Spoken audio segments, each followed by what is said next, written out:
लिखा है निज भाषा उन्नति है, सब उन्नति को मूल, बिनु निज भाषा जान के मिटे नहीं है को शूल। किसकी पंक्तियां हैं? किसकी पंक्तियां हैं? भारतेंदु हरिश्चंद्र की पंक्तियां हैं। अच्छा, कौन है भारतेंदु हरिश्चंद्र? मैं विज्ञान का विद्यार्थी रहा हूं,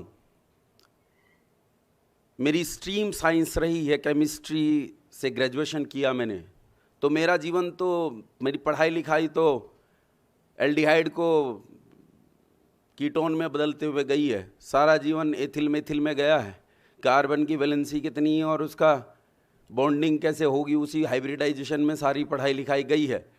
लेकिन आर्ट्स में उतनी जानकारी तो नहीं है, पर ये क्योंकि इतिहास है, केवल साहित्य नहीं है, इसलिए ये एक महत्वपूर्ण विषय है। उम्मीद करता हूँ यहाँ जो पीछे तक छात्र बैठे हैं, मैं बैठा हुआ संख्या गिन रहा था तो लगभग 700 के आसपास की संख्या आप लोगों की यहाँ बैठी हुई है, नीचे से लेकर ऊपर तक जो लोग बैठे हैं आप।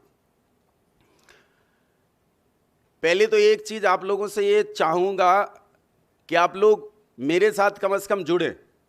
उन्होंने जैसे परिचय दिया संचालक महोदय ने कि आचार्य जी हैं, वो गुरुकुल चलाते हैं, उनका अपना गुरुकुल है, तो गुरुकुल सुनते ही मन में एक भाव आता है कि अरे बेचारा जंगल से आया है, नहीं आता ना?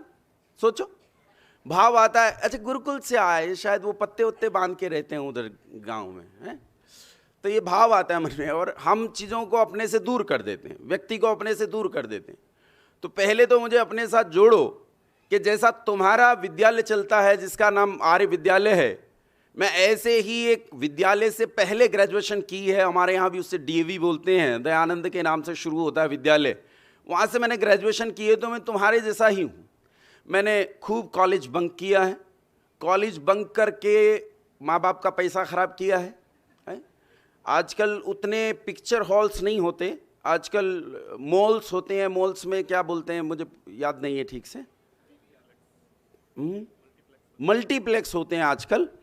और हमारे समय में पिक्चर हॉल होते थे और वो पिक्चर हॉल ख़त्म हो जाते थे एक हफ्ते में, हमें दोबारा देखनी पड़ती थी फिल्में। और ट्यूशन के नाम से पैसे लेते, कोचिंग के नाम से, हैं?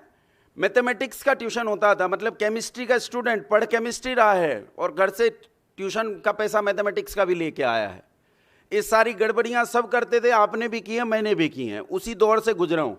बाद में, बहुत बाद में आकर इस विद्या के क्षेत्र में आया और इस विद्या के क्षेत्र में आकर काम करना शुरू किया। जैसे आचार्य प्राज्यदेव जी बैठे हैं, ऐसे विद्वानों की चरण धूलि मिलने से थोड़ी थोड़ी सी किंचित किंचित सी विद्या मुझे आ गई है। उससे पहले क्या परिस्थिति थी, एक छोटी सी कहानी आपको सुनाता हूं, शायद आप समझोगे और चीज को रिलेट करने की कोशिश करोगे। समाज में हम जो कुछ देखते हैं, इस समाज में अधिकांश परंपराएं हमें चलाती हैं।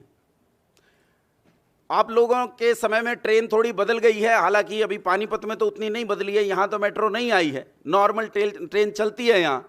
ट्रेन में पहले इतनी भीड़ होती थी कि जब ट्रेन में चढ़ते थे, ईएमयू में चढ़ते थे दिल्ली वगैरह में जाके, तो आदमी स्वयं नहीं चढ़ता था, उसे भीड़ चढ़ा देती थी। मान लीजिए गलत जगह चढ़ा है तो उसे भीड़ धक्का दे के उस गलत डिब्बे में, गलत ट्रेन में चढ़ा देती थी जहाँ उसे जाना नहीं होता था, और वो बेचारा एक गलत जगह चला जाता था। मान लीजिए डब्बे में खड़ा है आदमी तो भीड़ उतरती है, अगर आदमी ठीक जगह नहीं खड़ा है तो वो भीड़ के साथ ही नीचे उतर जाता था। भीड़ उसे एक गलत स्टेशन पर उतार देती थी, जहां उसे नहीं उतरना था वहां उसे उतार देती थी। ऐसे ही हमारे समाज में फैली परंपराएं होती हैं, और ये परंपराएं कुछ अच्छी होती हैं और कुछ बुरी होती हैं। बुरी परंपराएं हमें गलत चीज़ों की ओर ले जाती हैं, अच्छी परंपराएं हमें अच्छी चीज़ों की ओर ले जाती हैं।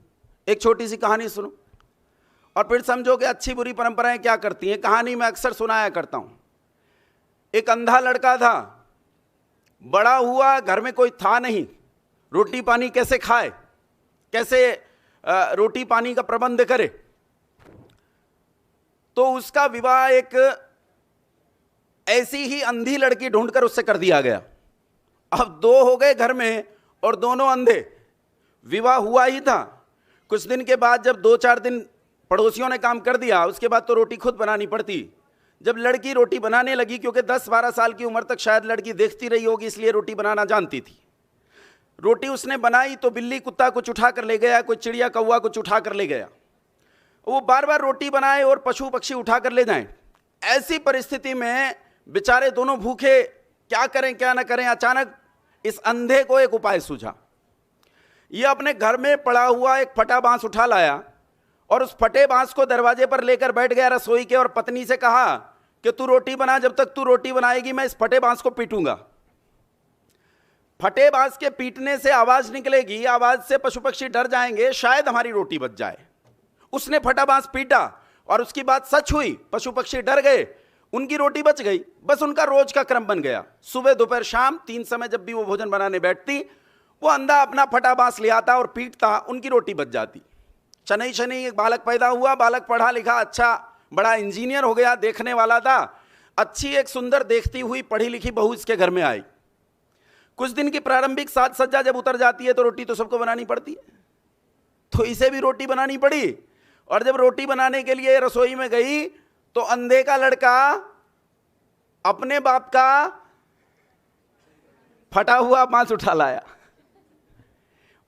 और रसोई के दरवाजे पर बैठ गया।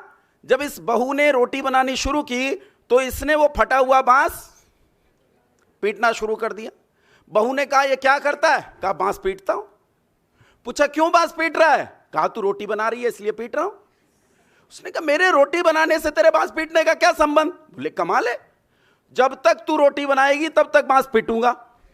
दिन में जितनी बार रोटी बनाएगी उतनी बार बांस पीटूंगा। लड़की कहे, पागल आदमी है, काहे बांस पीटेगा? रोटी बनाने से बांस पीटने का क्या संबंध? लड़का बोला, मेरे कुल की परंपरा है, जब तक मेरी मां ने रोटी बनाई जीवन भर तब तक मेरे बाप ने यह बांस पीटा। अब जब तक तू बनाएगी तब तक मैं ये बांस पीटूंगा। ऐसे ही अंध परंपराएं हमारे बीच में जन्म लेती हैं, और ये अंध परंपराएं हमें कहां ले जाकर छोड़ती हैं, कौन से स्टेशन पर उतारती हैं, उसे हम समझ नहीं पाते। और जब तक हमें भान होता है तब तक इतना नुकसान हो चुका है कि जिसकी हम कल्पना नहीं करते। मेरे मित्र आचार्य संजीव जी यहां पहुंचे, देखकर प्रसन्नता हुई। यहां ऐसी अंध परंपराएं आपके समाज में, यहां तक कि आपकी स्टूडेंट लाइफ में हम बहुत सारी देखते हैं। आपने नहीं देखी क्या? आपने नहीं की क्या? मैं करता था, पता नहीं आपने की कि नहीं की। जिस दिन फिजिक्स का पेपर होता था या मैथमेटिक्स का पेपर होता था, उस दिन मुंह में तुलसी का पत्ता दबाना पड़ता था। नहीं किया क्या? वो दबाना पड़ता है, उसी से पास होते हैं। पढ़ने लिखने का ज्यादा प्रभाव नहीं आता है। या फिर एक मोर का पंख किताब में रखते हैं, या तो एक अगरबत्ती के कागज का टुकड़ा, उसका एक बॉक्स होता है अगरबत्ती का खुशबूदार, उसे फाड़ते हैं और किताब के अंदर रखते हैं। इससे भी आदमी की बहुत विद्या बढ़ती है। पढ़ने लिखने का पता नहीं पड़ती है कि नहीं बढ़ती, इससे बहुत बढ़ती है। ऐसी कितनी परंपराएं आपके जीवन में हैं, ये स्टूडेंट लाइफ की बता रहा हूं। ये कितनी परंपराएं आपके बीच में होती हैं कि वो परंपराएं हमें कहां ले जाकर छोड़े हमें पता नहीं होता। एक लड़का बैठकर अपने नए जूते को अंगूठे की ओर से काट रहा था। मैंने कहा, ये अंगूठे की ओर से क्यों काट रहा है? इस नया जूता है तेरा, बहुत महंगा जूता है, क्यों काट रहा है? उसने कहा, सर मैं पहले अध्यापक था, ये काम करने से पहले अध्यापक था।